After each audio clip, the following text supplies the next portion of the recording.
Hey dumplings, it's Dave Desai. Welcome back to my channel. Today we have a little bit of fun tea for you. Apparently we had a BigHit staff kind of breaking the rules. She kind of helped V cheat a little bit, but we will get into that and talk about that. And then of course we have a less fun tea at the end because I want to talk about BigHit's statement. And if you do want to support my videos, just make sure you watch all my videos all the way to the end. That really does help out. It actually helps out more than a thumbs up and all that stuff, so make sure you do that. And if you are new here and you're interested in this type of stuff, please make sure you hit the subscribe button and that notification bell so you be notified anytime a new video drops. And if you're a hater, like to be the first to leave your hate comment, please make sure to hit the subscribe button and that notification bell also so you can be the first to do so. Now, let's go. Now, let's start by talking about the little fun tea we have with BigHit. A BigHit staff in particular helping V or Taehyung Zaddy cheat a little bit. This is of course in their recent show. So if you aren't aware, BTS has a reality show called Run BTS. And boy, do they do a lot of running in this show. They were playing a game on this show, and I believe this was episode 111. I think it was sponsored by Hyundai because, well, they were at what looks like a car dealership. It was likely not an actual car dealership, but a set that was built for BTS. And basically they had to play a treasure hunt. The episode revolved around this type of scavenger hunt type of scenario where they just get clues and they figure out what is going on, and then they advance to the next clue and the next clue until finally they win. In the beginning, they were kind of going through cars, trunks, everything to just find some hints. Our boys are extremely smart and intelligente. So when given a hint, they're able to take that hint and then go ahead and answer and advance into the next level. I mean, they were definitely much smarter than I would be in that scenario because I would not get most of these clues. Finally, when everyone had finished up and advanced, there was pretty much only two people left, and this was Jungkook and Taehyung. They, of course, had not won yet. So all the members kind of got the final clue, and then they left the set. I believe they went back to their hotel or their homes, except for our poor baby Taehyung and Jungkook. Which, spoiler alert by the way, the prize of the episode was to actually let them go home. They were all, of course, super excited and happy to go home. I mean, like literal mood, right? I mean, you could just see on the looks of their faces when the crew told them that they could go home and be home and relax. Jin was almost jumping for joy. This is me. This is how I react to every situation. They finally get some free time to do whatever they want. Must be nice for our boys. Taehyung was so frustrated towards the end because he could not get it. He just couldn't understand certain clues and things like that. One time as he was figuring out this puzzle, he was just kind of guessing and putting in random letters, and he couldn't figure out the answer. One of the staff members actually tried to show Taehyung what the answer was by using her fingers, and then of course tried to point Taehyung in the right direction to win. This is so kind because obviously Taehyung was feeling very frustrated, and of course if he couldn't figure it out, and this was likely a good way to get him to finish up the game. Who knows how long the game had been going on and how long Taehyung had been struggling with this one puzzle. But girl, you can't help him cheat. That ain't fair. Taehyung baby is smart enough to figure it out eventually. He got this. I would have loved to see Taehyung kind of figure this out by himself. But maybe the staff really felt like he was really struggling. He was taking too long and they were like, we gotta wrap this up. Maybe that BigHit staff had a TV show she didn't want to miss. I feel you, boo-boo. To be honest, and likely what the staff felt, since the staff really loves BTS, they probably felt it to be really, really hard to resist not helping Taehyung. Like if I saw it, I'd be like, come on, baby, let me just give you the answer. And then be like, here you go, baby bird, fly. And then he flies. The boys, in my opinion, were pretty low energy kind of in this episode. Like, I felt like they were all just a little bit tired. But I could be wrong. Maybe they were just acting normal and they're usually very high energy, and this is just them kind of lower normal energy. But Taehyung did get it. And of course, that left none other than my Jungkook monster, Cookie Baby,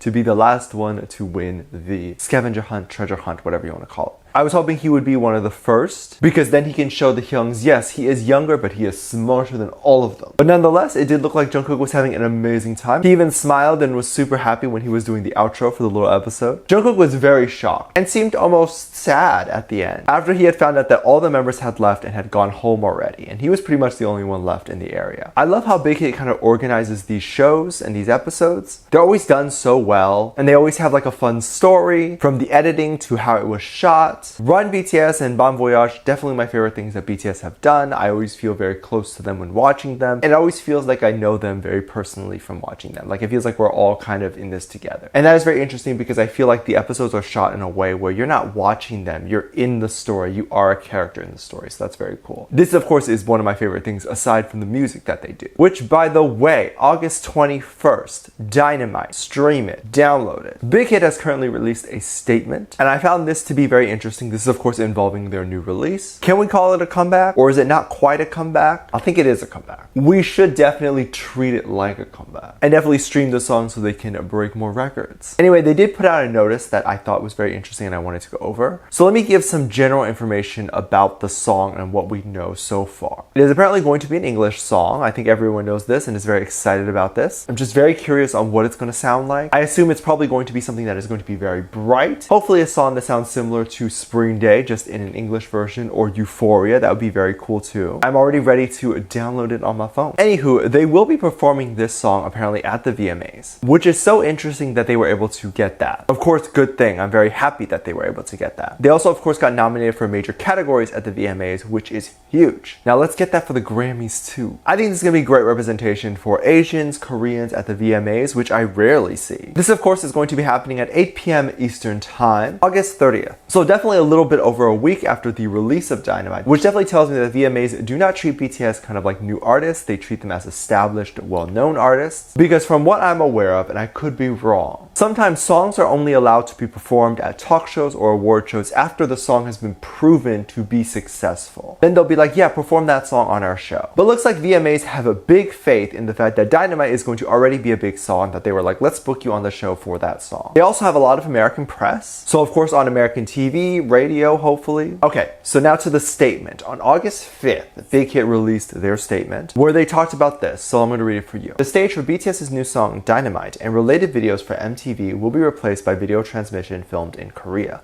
In addition to BTS's appearances on US broadcasts, including The Today Show, are also being done in Korea. This is courtesy of Koreaboo, by the way. So what I'm assuming by video transmission and what that means is likely they'll have a live video kind of airing in time that they would normally be performing on that stage. It'll be like a pre-recorded video, or maybe it'll be like a live stream of them performing live. I don't know. This is definitely not as great. It's not an ideal situation. Of course, we would prefer them to be at the VMAs. There's something, of course, about knowing that there's a crowd seeing them, seeing the crowd sing along, BTS interacting with ARMYs. Overall, of course, their energy is going to be different when they're performing in front of a crowd of screaming people versus them performing in a studio by themselves. But I would have loved to see BTS on that VMA stage and really show the haters like, look, they are there. Asians are gonna stay, BTS are gonna stay. Obviously, BTS and BigHit don't feel safe coming to America, and that is good. That is their decision to do so, and I believe it's the right one. It's 100% understandable. If you don't know America here, it's pretty bad. And I honestly don't even believe there'll be a type of crowd there in the award show. I honestly don't even know when all of us are gonna feel comfortable going back to concerts and things like that. And more importantly, when BTS will feel safe here in America. By the way, no one can say that BigHit does not care about their artists after this. They are literally not letting BTS come to America to perform. Like, this is a huge sign that BigHit cares. If they were a super money-hungry label, they would just send BTS right over to America. They'll be like, we'll take precaution, no worries. Which honestly, those precautions are not enough. It's best to just avoid the state, the country. Coming here would obviously be great for their career, but it's not safe for them. And they found another way to do it, which is fine. And looks like they'll be doing interviews the same way. It'll probably be through video call, which is definitely interesting to see how it will work and go about. Please let me know how you feel about this. I'm very curious to know if you think this is a good solution for them, or would you prefer BTS to come to America right now? Definitely let me know. Let me know what you think about this. Let me know what your thoughts are. Leave it down in the comment section down below. Give this video a thumbs up, subscribe if you haven't already, and I'm featuring this comment right here. Thank you so much for your comments. As always, I do have a Patreon. If you want to go over to my Patreon and kind of check that out, anything you contribute over there really does help kind of